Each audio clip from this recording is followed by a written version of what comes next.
मरियम मरियम मरियम, कहाँ हो भाई? आज तो बाबा के पास आई नहीं, नजर भी नहीं आ रही। जल्दी से बाबा के लिए पानी ले आओ। अस्सलामुअलैकुम बाबा जानी।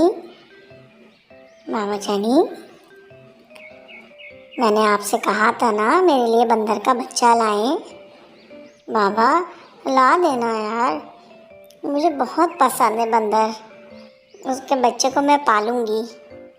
हाँ ना, ला दें बाबा, आपने मुझसे वादा किया था।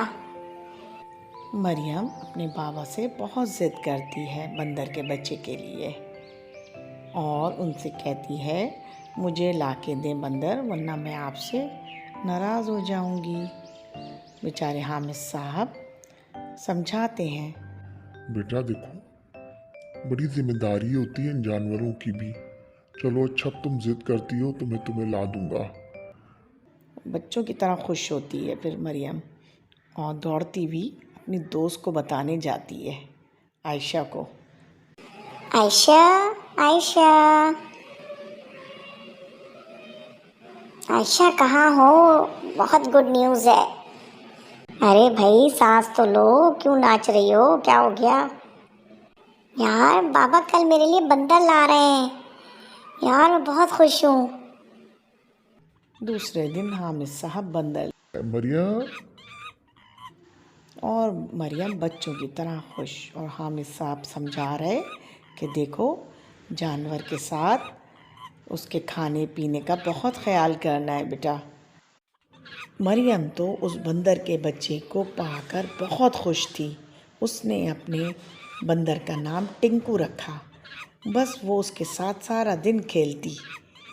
एक दिन दोनों खेलते खेलते सड़क के किनारे से जंगल के अंदर चले गए और शाम हो चली थी, तो वो उनको पता ही नहीं चला खेली खेल में। फिर अचानक जब वो बिल्कुल और अंदर की साइड आए तो मरियम को एहसास हुआ। मरियम ने टिंकू से कहा, टिंकू मुझे लगता है हम लोग बहुत अंदर आ गए हैं, शाम हो चली है, चलो वापस चलते हैं। लेकिन बंदर और आगे बढ़ा चला जा रहा। इतने में मरियम का पैर एक पत्थर से टकराया और मरियम गिर के बेहोश हो गई। और बंदर परेशान हो गया उसे लेटा देखकर। फिर उसको कुछ समझ नहीं आ रहा वो क्या करे। फिर उसने अपने बंदरों को आवाज़ें देनी शुरू की। जंगल में कभी इधर फलांगता, कभी उधर चीखता, बस मदद के लिए वो चाह रहा था कोई आ जाए और मरियम को देख ले। अब वो कभी इधर कूदता, इतने में बहुत सारे बंदर आ गए उसकी आवाज़ सुन के, और वो भी कूदने लगे कि किसी तरह मरियम उठ जाए।